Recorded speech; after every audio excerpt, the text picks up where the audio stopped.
Hello बच्चों, let's see the question and here the question is that for each of the question four choices have been provided. Select the correct alternative.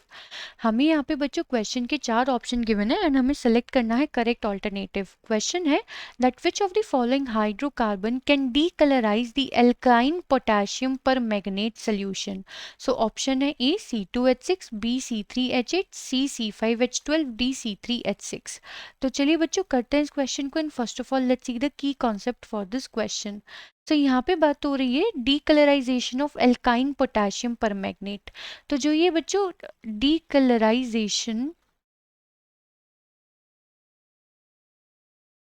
Of alkaline potassium पर magnet यानी कि KMnO4 की बात हो रही है. ये बच्चों एक्चुअली में हमारा टेस्ट होता है, test to differentiate saturated and unsaturated hydrocarbon.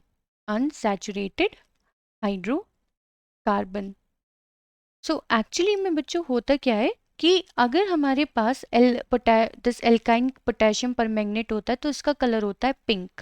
ठीक है, एंड ये हेल्पफुल होता है हमारे को किसके लिए, टू डिटेक्ट करने के लिए कि हमारे पास जो हाइड्रोकार्बन है वो सैचुरेटेड है या फिर अनसैचुरेटेड है. ठीक है, तो होता क्या है बच्चों, अगर हमारे पास सैचुरेटेड हाइड्रोकार्बन होता है, सैचुरेटेड हाइड्रोकार्बन यानी कि हमारे पास अगर बच्चों एल्केन होता है, एल्केन, तो बच्चों क्या होता है यहाँ पे देयर इज नो डीकलराइजेशन.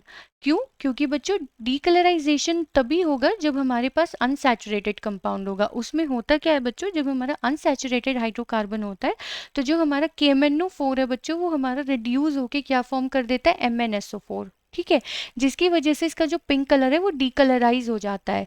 अब एल्केन तो बच्चों ऑलरेडी सैचुरेटेड है, यहाँ पे कुछ भी एडिशन नहीं होगा, तो यहाँ पे बच्चों जो एल्केन है वो डीकलराइज नहीं करता है एल्काइन पोटेशियम परमैंगनेट को. लेकिन जो हमारे अनसैचुरेटेड हाइड्रोकार्बन होते हैं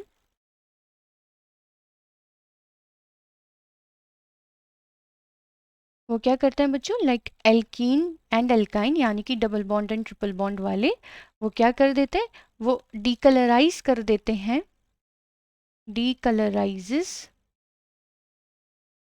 एल्काइन KMnO4 यानी कि बच्चों जो हमारा पिंक कलर होता है KMnO4 का वो क्या हो जाता है, डिसअपियर हो जाता है.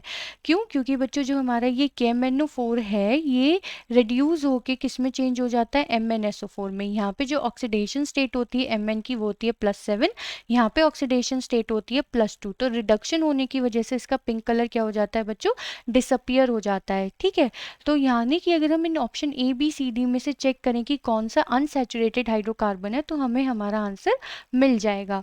तो सबसे पहले बच्चों ए पार्ट को चेक करते हैं, C2H6. तो एक्चुअली में बच्चों जो ये C2H6 है इसका नाम होता है ईथेन. क्यों? क्योंकि बच्चों ये हमारा जनरल फॉर्मूला सेटिस्फाई करता है CnH2n+2 का, जो कि किसके लिए है बच्चों, एल्केन के लिए. यानी कि सारे बॉन्ड्स कैसे होंगे, इसमें सिंगल बॉन्ड होंगे. तो ये हमारा आंसर नहीं होगा क्योंकि ये तो डीकलराइज नहीं करेगा. ऑप्शन बी है बच्चों C3H8. C3H8 बच्चों जो हमारा फॉर्मूला होता है तो ये होता है हमारा प्रोपेन के लिए, C3H8, एंड ये भी हमारा जनरल फार्मूला सेटिस्फाइड करता है एल्केन के लिए. वो तो बच्चों हमें इनके सफिक्स से ही पता चल रहा है कि एन लग रहा है यानी कि कौन सी फैमिली को बिलोंग करता है, एल्केन फैमिली को, सैचुरेटेड हाइड्रोकार्बन को, यानी कि डीकलराइज नहीं करेंगे एल्काइन पोटेशियम परमैंगनेट को. अब बात करते हैं बच्चों सी पार्ट की. सो सी पार्ट में हमें गिवन है C5H12, इसका नाम होता है बच्चों पेंटेन. पेंटेन अगेन CnH2n+2 को सेटिस्फाई करता है, again belongs to alkane family, तो डीकलराइज नहीं करेगा. ठीक है, एंड बच्चों अब हमारे पास बचा है last option that is D, C3H6. ये क्या होता है बच्चों C3H6, अगर हम यहाँ पे देखें हाइड्रोजन के जो नंबर है वो ट्वाइस है as the number of carbon atom. तो ये होता है बच्चों हमारा एक्चुअली में प्रोपीन. क्यों? क्योंकि यहाँ पे हमारे 3 कार्बन एटम है. प्रोपीन क्यों? क्योंकि ये सेटिस्फाई करता है जनरल फॉर्मूला ऑफ CnH2n जो कि होता है हमारा एल्कीन का जनरल फॉर्मूला. तो बच्चों ये एल्कीन है यानी कि कैसा हाइड्रोकार्बन है हमारा, अनसैचुरेटेड. तो ये क्या करेगा, इट एक्चुअली डीकलराइजेस, ये डीकलराइज कर देगा एल्कलाइन पोटेशियम पर मैग्नेट को, एंड जो कि फिर हमें डिटेक्शन दे देगा कि जो हमारा C3H6 है वो हमारा कैसा कंपाउंड है, अनसैचुरेटेड हाइड्रोकार्बन है। सो बच्चों हमारा करेक्ट ऑप्शन होगा for this question, so that is option D. I hope बच्चा आपको ये क्वेश्चन समझ में आ गया होगा।